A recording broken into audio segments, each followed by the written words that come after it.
Hey, it's Mark Strigl of Talking Metal, and I'm here at Heavy Montreal, the 2018 edition of one of North America's greatest rock festivals.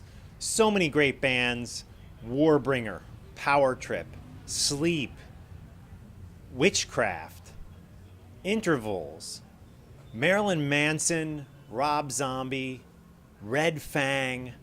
The list goes on and on. Paul Bearer, they opened it up yesterday. Just fantastic. I got to tell you, I am enjoying this festival so much. And if they do it again in 2019, which they most likely will, you have to come up. It's so much fun. And a big thanks to all the Heavy Montreal people for getting me up here and hooking me up with so much great content for the Talking Metal YouTube page and for the Talking Metal podcast. So I'm just blown away by this festival. Every year I'm blown away. This is my third time attending. I was here in 2014, 2015. So glad to be back in 2018.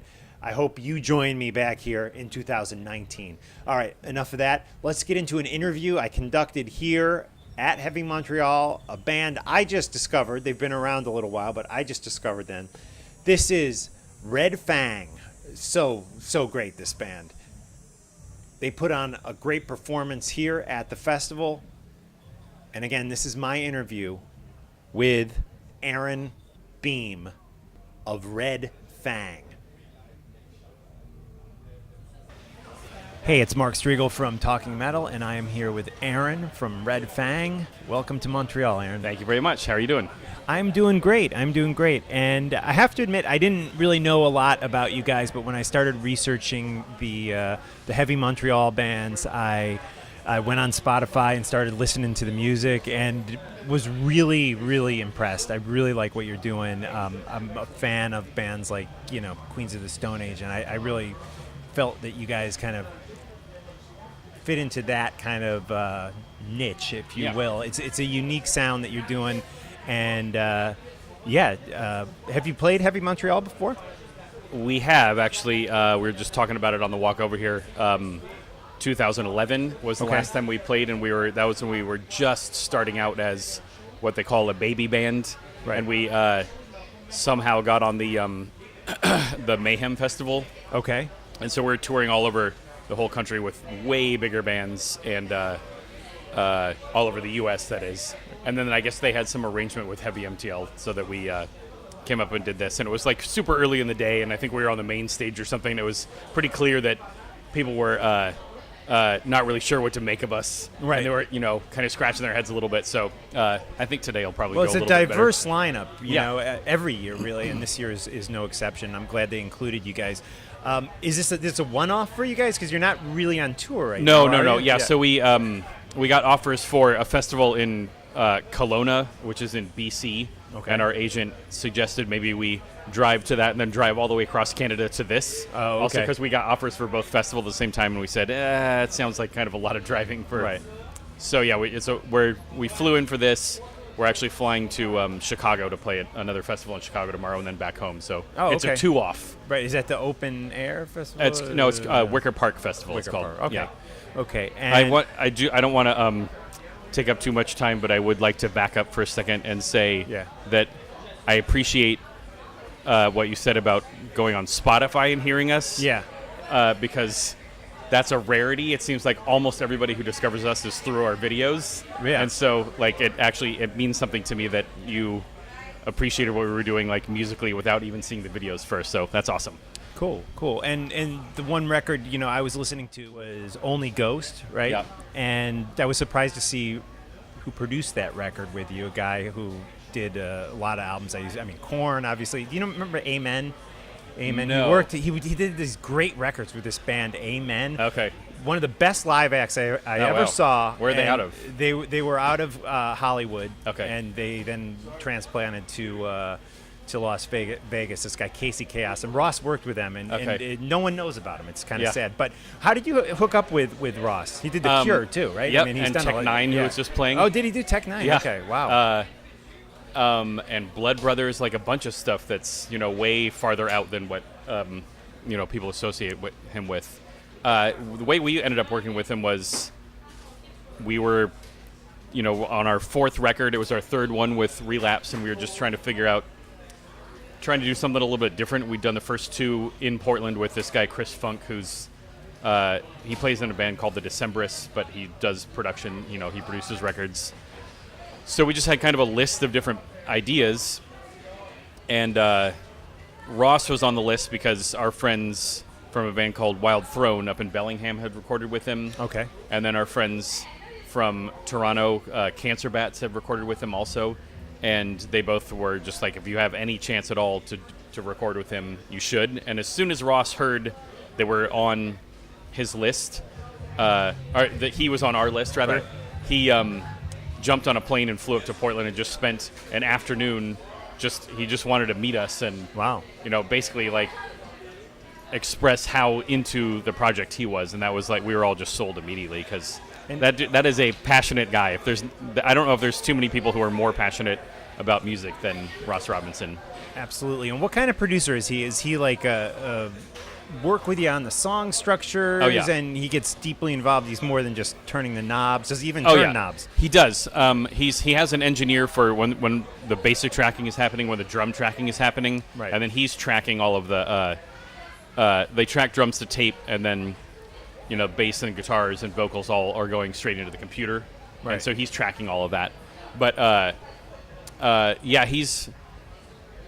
what he does is we'll rehearse the song on our own, and then he comes into the room and then stands with us as we play through it, and then he'll like have us play through it a couple times and just kind of listen and think about it, and then start offering suggestions for maybe what if you put the thing he said to us all the time is that we always would save like our best riff for the end of the song. It would be like the song would go along and then bust into this riff that was like the outro or whatever.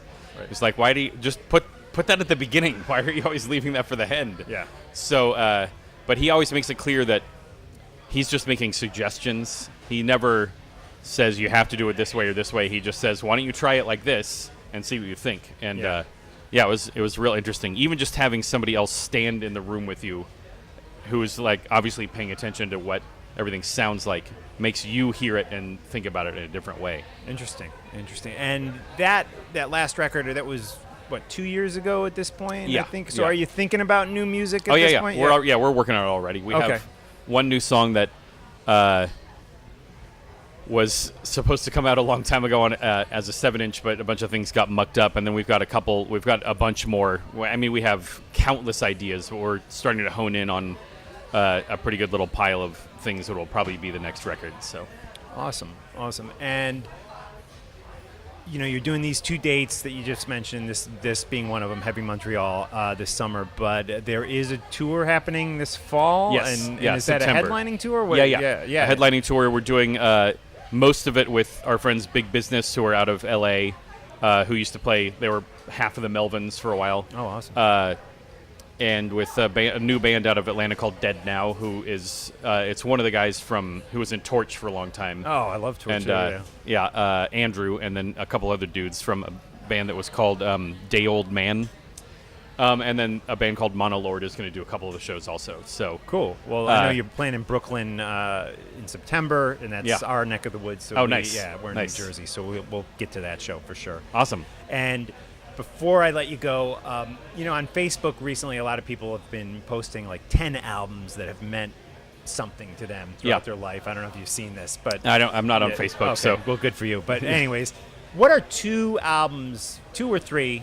That, and maybe share a few thoughts about each one, that not necessarily the best albums, but that personally touched you. They don't even have to be rock, whatever, whatever. Just if you could give me 2, 3 albums that meant a lot to your life. Well, I mean, there's a ton of them, but sort of some of the bigger ones were like early on. The first heavy metal record that I got, I think I was turning 12, and I asked for, I was really into like Duran Duran and Hall & Oates and stuff like that. Yeah. And then when I was 12, there's a Rick Springfield record that came out, and Stay Hungry by Twisted Sister. Yeah. I was like, get me one or the other. Right. And I got Stay Hungry, and I didn't get the Rick Springfield one. I feel like that kind of led me down a path. Yeah.